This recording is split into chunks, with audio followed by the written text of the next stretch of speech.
छूट जितनी इंडिपेंडेंस हिंदुस्तान में है और शायद कोई भी मुल्क में नहीं है।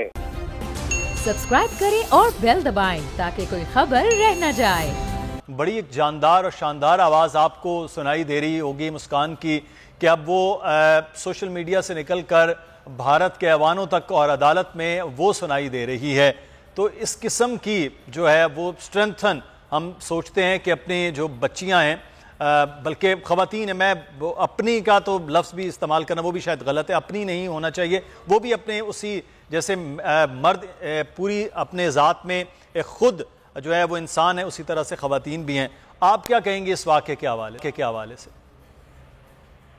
खातून को एक खास अल्लाह ताला ने एज दी है, उसकी आवाज दुनियावी एतबार से भी बहुत ऊंची है और उसकी आवाज अल्लाह तक भी पहुंचती है, क्योंकि जब उसको सिंपे नाजुक कहते हैं तो वो नाजुक है, वो कमजोर नहीं है।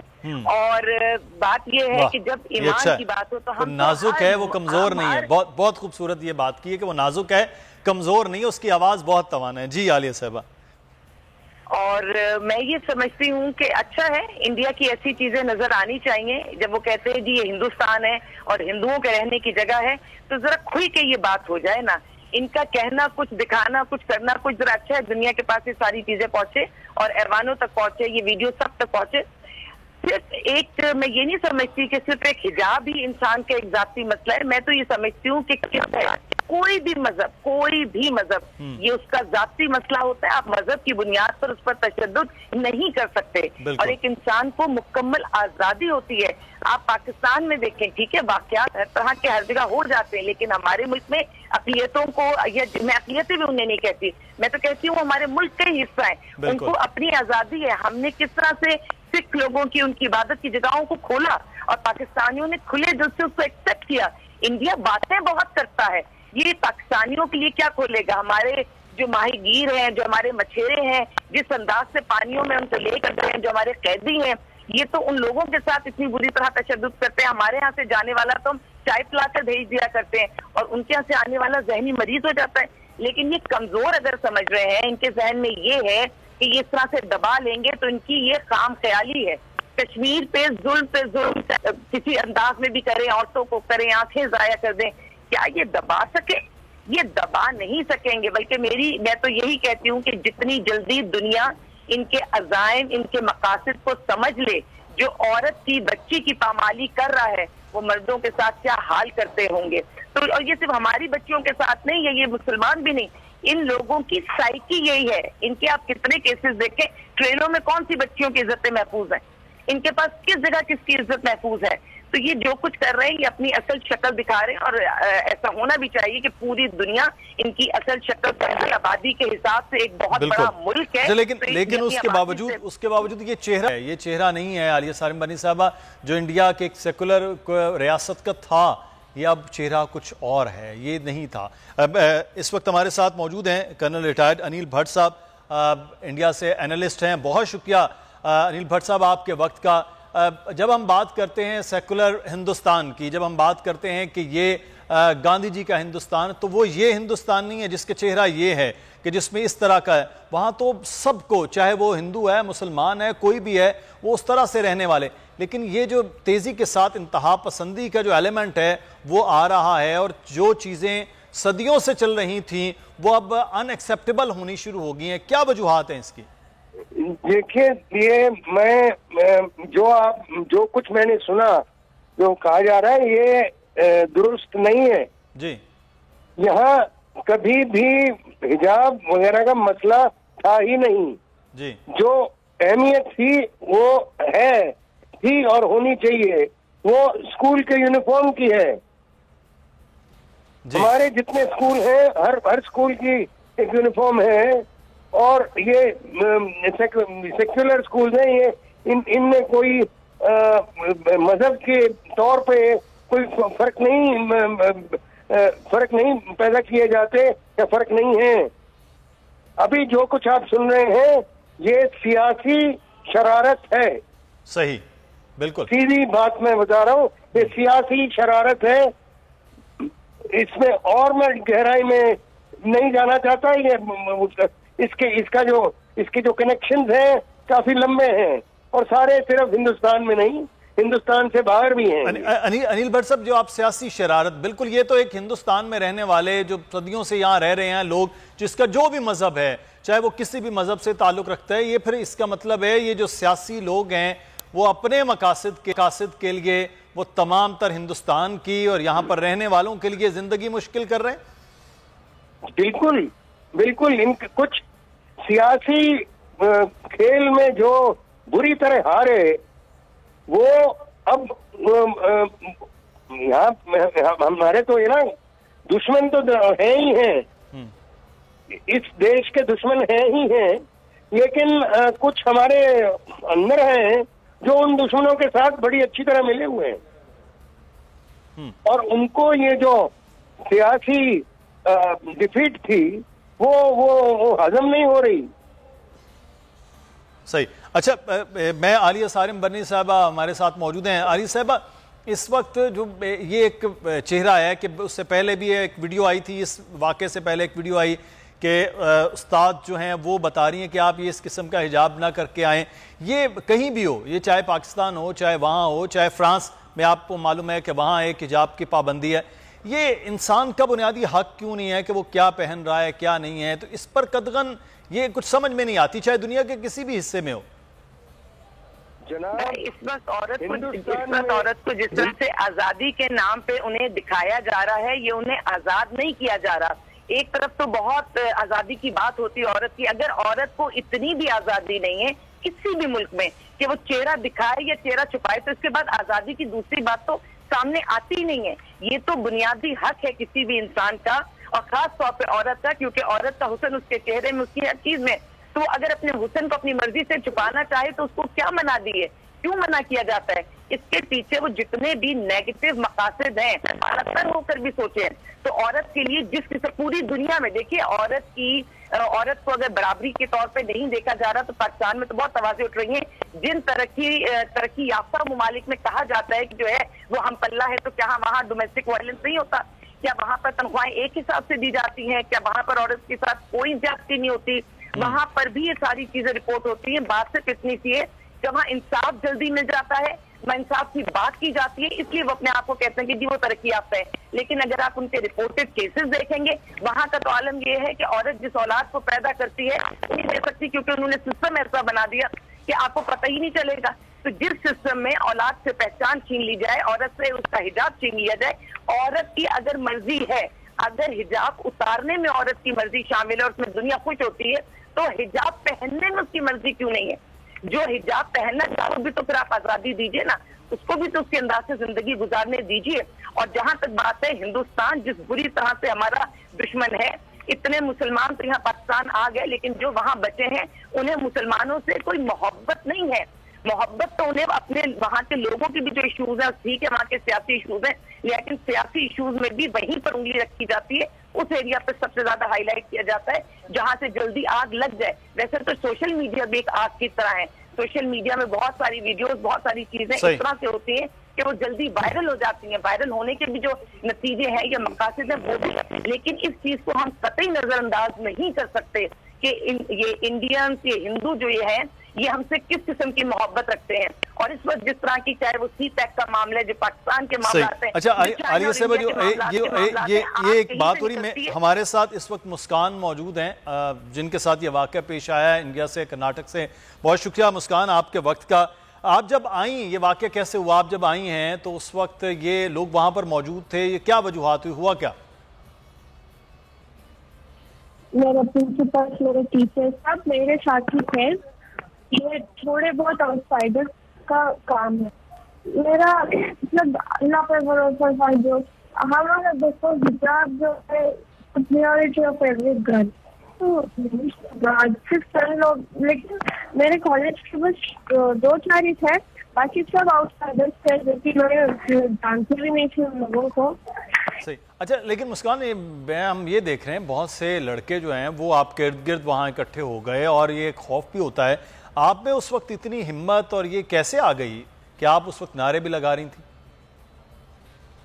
नहीं, कल से शुरू हुआ। फिर हमारा प्रिंसिपल, हमारा लेक्चर, सब मतलब जितने भी कॉलेज के थे सब हमारे ही सपोर्ट पे थे।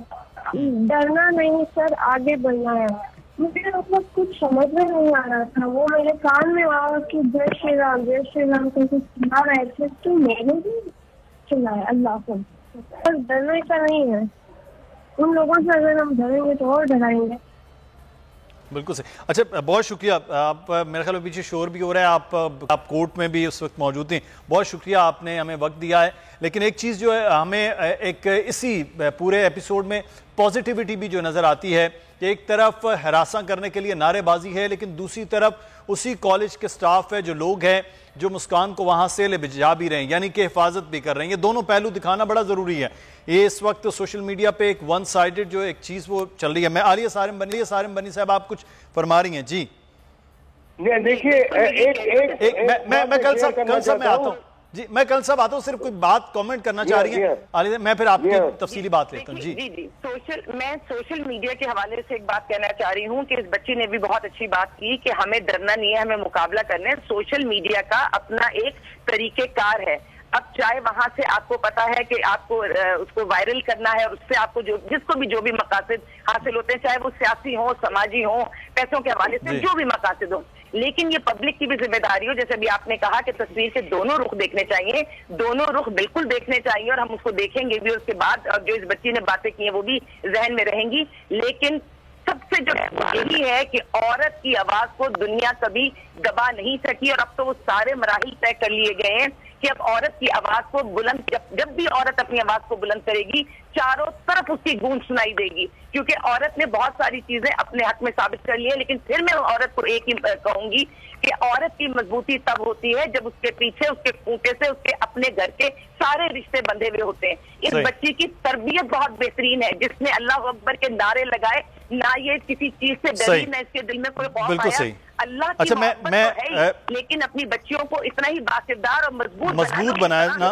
वो बहुत जरूरी है, वो अपने काम कर सकें। बिल्कुल। अच्छा, कल साहब आप कुछ फरमा रहे हैं जी?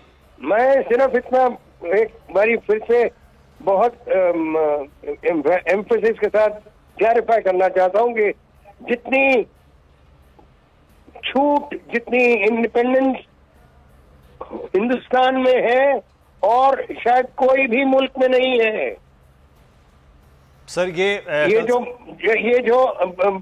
कल साहब आप जी, आप छूट की बात कर रहे हैं। कल साहब आपके सामने है कि जो है वो किस किस्म के है कि हिजाब पर पाबंदी है। अगर आज आप खवातीन के हिजाब के हवाले से कि वो जी हिस्सा नहीं हो सकता यूनिफॉर्म का, देखिए जनाब, मैं गुजारिश, हम भी स्कूल में पढ़े थे, हम भी स्कूलों में पढ़े हैं। स्कूल में स्कूल की जो यूनिफॉर्म है वो ही चलती थी और वही चलनी चाहिए। वो हमारे टाइम में, किसी भी टाइम में स्कूलों में ये एक फर्क क्या कहते हैं, ड्रेसेस नहीं चलती। सही, बिल्कुल ठीक है। मैं ये सिर्फ यही कहना चाह रहा हूं कि अगर आज यूनिफॉर्म का हिस्सा नहीं हो सकता किसी का हिजाब, तो इसका मतलब है कल को जो सिख एक बहुत बड़ी कम्युनिटी है इंडिया में, उनकी फिर पगड़ी पर भी स्कूलों में, कॉलेजेस में, यूनिवर्सिटीज में पाबंदी लगा दी जाएगी। क्योंकि ये तो फिर एक ऐसा इशू है कि जिसमें यूनिफॉर्म मुकम्मल है, बच्चियां जो स्कूल में यूनिफॉर्म में, सिर्फ दुपट्टे तो सर पर जो शरारत कर रहे हैं जी, ये शरारत कर सक रहे हैं क्योंकि इतनी छूट है। वरना आप अपनी खुद पाकिस्तान में देखिए, किसी सरकार के खिलाफ कोई विस्पर भी निकाले, उसकी क्या हालत होती है उसकी। बिल्कुल। यहाँ तो एक कम से कम ये कौम है यहाँ सरकार के खिलाफ आप बोल सकते हो, और जो बोलने वाले हैं वो बोलते रहेंगे। उनको तो कोई कुछ भी कर लो, उनको खुश नहीं रख सकते। सही, क्योंकि वो हारे हुए हैं। ठीक है, बिल्कुल। और दो हमारे दुश्मन देश हैं, पड़ोसी, जिनको क्या कहते हैं, हर कोशिश है उनकी सीमाओं पे क्या कहते हैं, लड़ना उनके लिए काबिल नहीं है, उसके काबिल नहीं है। तो वॉरफेयर बाय अदर मीन्स करिएगा। सर कल सब हमारे भी जो है वो दोनों सीमाओं पर दो दुश्मन देश थे। एक तो खैर अब चेंजिंग हो गया है, लेकिन एक का भी हालत जो है कल सब वो बड़ी मुख्तलिफ है। 27 फरवरी आ रहा है, हमने भी उनको सरप्राइज दिया, वो सरप्राइज 27 फरवरी को दोबारा हम याद भी उनसे करवाएंगे। लेकिन आप कह रहे हैं आज़ादी छूट है सर, कश्मीरियों में अभी तक लॉकडाउन की सूरत हाल है, वहां जो भारतीय सरकार के साथ जो हुकूमतें थी वो भी आज फारूक अब्दुल्ला साहब हो, वो महबूबा मुफ्ती हो, कश्मीर में तो वो भी खिलाफ है। कश्मीर में तो शुक्र है कि वो 370 को रद्द किया गया। वो 370 के नाम पे कश्मीर तो बेचा जा रहा था, कश्मीर को बेचा जा रहा था पाकिस्तान को। तो सर आज जो है आप ये मेरे से ये तो अक़वाम मुत्तहिदा की करारदादों के खिलाफ भी आपने कर दिया। आपने वजीर आजम के नरेंद्र मोदी के ऐलान के खिलाफ कर लिया सर। आज जो है वो नरेंद्र मोदी के ऐलान के खिलाफ तक ये कर लिया। भारत में जिस तरह से ये तमाम तर चीजें हुई हैं, और आपके सामने भी है, एमनेस्टी की रिपोर्टें आपके सामने भी हैं, वहां ना आपका अपना मीडिया नहीं जा सकता, आपके अपने ऑपोजिशन लीडर नहीं जा सकते सर। एमनेस्टी की रिपोर्टें सरासर गलत है सर। चले वो गलत हैं। एमनेस्टी भी एक चम्मच ऑर्गेनाइजेशन है, चमचे। तो आप तो कांग्रेस के रहनुमाओं को भी नहीं उतरने दे रहे हैं श्रीनगर के एयरपोर्ट पर सर। कांग्रेस के रहनुमाओं को नहीं उतरने दे रहे हैं। 7 कश्मीरियों पर एक फौजी तैनात है। कोई भी अहमियत नहीं रखती, और एमनेस्टी कोई क्या कहते हैं ट्रूथफुलनेस का कोई एग्जाम्पल नहीं है। एमनेस्टी में भी बथेरे झूठ बोले हुए हैं। कर्नल साहब, ये आपके मुल्क में है कि इस वक्त आप समझते हैं कि आरएसएस कोई कुछ नहीं कर रहा है? इस वक्त होल्ड जो है वो जो आप समझते हैं कि जो गांधी और गांधी साहब का, जो नेहरू साहब का जो हिंदुस्तान है वो वाकई वो वाला चेहरा है? आप ये समझते हैं कि ये वाकई सेकुलर इंडिया है जो इस वक्त नजर आ रहा है? नेहरू साहब का हिंदुस्तान जो था उसने पाकिस्तान को तो बहुत ज्यादा ढील दी हुई थी। अच्छा, वो ये अब हिंदुस्तान है जहाँ की पॉलिटिकल विल हमारे दुश्मनों के खिलाफ कुछ तगड़ी हो गई है, और वो सहा नहीं जाता। सर, आप दुश्मनों की बात कर रहे हैं, आपके वजीर आजम खड़े होकर ये खिताब करते हैं कि हम बलोचिस्तान जो हिस्सा है पाकिस्तान का, कहते हैं वहां पर वो करेंगे। वजीर आजम क्या बोल रहे हैं? ये इमरान खान जिन्होंने क्रिकेट खेलना बंद नहीं करना चाहिए था, ये क्या बोलते रहते हैं? आपके वजीर आजम सर खड़े होकर, कर्नल साहब आपके वजीर आजम खड़े होकर ये बात करते हैं कि हम बलोचिस्तान के लोगों को करेंगे, हम वहां पर हिट करेंगे, और आप किसी भी खुद मुख्तार मुल्क के ऊपर ये बात कर सकते हैं कि बलोचिस्तान में जाकर, सर बलोचिस्तान पाकिस्तान है, वो इंडिया नहीं है। प्राइम मिनिस्टर जो है इमरान खान, वो मकबूजा कश्मीर नहीं है जहां आप ये कर सकते हैं। सरासर झूठ में झूठ बोली जाते हैं। क्या बात कर रहे हो आप? चले बहसियत एक आप इंसान, आप पढ़े लिखे आदमी है कर्नल साहब, हम आपके, क्योंकि आप सोल्जर भी रहे हैं, सोल्जर्स की हम इज्जत करते हैं, क्या आप आज की इस वाकया ये जो कल हुआ है, आपके सोल्जर्स की भी हमने इज्जत की सर। 1971 सर हम तो 1 लाख सोल्जर्स आपके हमने चाय पिला के भेजा सर, चाय पिलाई है, चाय पिलाई थी, वो विंग कमांडर थे, हमने सल्यूट भी किया क्योंकि वो अफसर थे, वो आए थे, वो वहां जहाज तो चलो हम वो गिर गया, वो आपका तबाह हो गया, आपका नुकसान हो गया, वो नुकसान तो नहीं दे सकते थे, लेकिन हमने चाय पिलाई है सर, उनको भेजा है वापस कि जनाब ये आप जाएं, आपका ये काम ही नहीं, जो काम आप नहीं कर सकते वो नहीं कर सकते, हमने उनको बड़ी इज्जत के साथ वापस भिजवाया है। मैं सिर्फ ये कहूंगा कि ये जो वाकया है, इस वाकये के हवाले से कर्नल साहब, आप एक बीइंग ए ह्यूमन, आप इस वाकये की मजम्मत करते हैं कि इस तरह से नहीं होना चाहिए कि किसी लड़की को 40 लड़के हरासा कर रहे हों, चाहे उसका किसी भी मजहब से ताल्लुक हो। जितनी औरतों की, या मतलब जितना उनको महफूज होना चाहिए, जितनी उनकी देखभाल, और कोई मुल्क में ऐसी नहीं है, और कोई मुल्क में फ्रीडम नहीं है जिस तरह की यहाँ है। सर आपके पास रिकॉर्ड है, दिल्ली के अंदर बसों में रेप होते हैं, आपके पास रिकॉर्ड है, आपके पास फॉरेनर टूरिस्ट खवातीन के रेप हुए हैं कर्नल साहब, फॉरेनर टूरिस्ट खवातीन के रेप होते हैं, आपके पास रेप की रेशो सबसे ज्यादा दुनिया में है। आपके मुल्कों में तो होते हैं, आपके मुल्कों हम तो कह रहे हैं सर होते हैं, हम तो बरमला इसका इजहार भी करते हैं, मानते भी हैं, लेकिन आप तो मान भी नहीं रहे। आप कह रहे हैं बिल्कुल सब सही है। अगर आप ये सब सही का चेहरा दुनिया को दिखाएंगे नहीं नजर आएगा लोगों को। अब वो सर वो दूरदर्शन का दौर नहीं हो सकता जिसमें खबर ना हो, सोशल मीडिया पे आ जाती है सर। सारा जो मीडिया है वो नरेंद्र मोदी साहब का शाइनिंग इंडिया दिखाने की कोशिश भी करे तो सोशल मीडिया नहीं झूठ बोलता, वो सारी चीजें वो दिखा देता है। सोशल मीडिया तो बल्कि सोशल मीडिया तो इस पे तो झूठ पे झूठ चलते हैं सर, वो सच आ जाता है ना, नजर आता है, वहीं से तो पता चला था। वरना तो आपने एक हारे हुए शख्स को भी जो है इतना बड़ा अवार्ड दिया, सोशल मीडिया ने पूरी दुनिया को बताया। और आपके इंडिया से सवाल हो रहे हैं कि कश्मीर से लेकर बंगाल तक जो है वो भी चलें सर। आप यही एक बड़ी बात है कि ये अच्छा है कि आपने मानना नहीं और हमने आपको बताना भी है। बहुत शुक्रिया खान साहब, मेरे पास वक्त खत्म हो रहा है जी। आलिया सारिम बनी साहबा जी, सर बहुत लंबी होगी आलिया साहबा, मैं चाहूंगा नजरिए पे बना था और आज तक वो दो कौमी नजरिया हमें नजर आता है। और पाकिस्तान क्यों बना था, ये सारे वाकयात चीजें जो भी ये हिंदुओं की जो भी सोच है वो हमें जिस तरह नजर आती है, तो दो हमारे दिल में ये बहुत सही फैसला जिन्ना का था। जिन्ना को मालूम था, कायदे आजम को मालूम था कि ये क्या होने वाला है, जिसके लिए मैं समझती हूँ पाकिस्तान बना। अल्हम्दुलिल्लाह इंडिया को और ये जो भी इस तरह की सोच रखने वाले एक्सट्रीमिस्ट हैं, पाकिस्तान ने हमेशा चार चोट की मार मारी है। हम कभी मोहब्बत से मारते हैं और कभी मैदान जंग में मारते हैं। सब्सक्राइब करें और बेल दबाएं ताकि कोई खबर रह न जाए।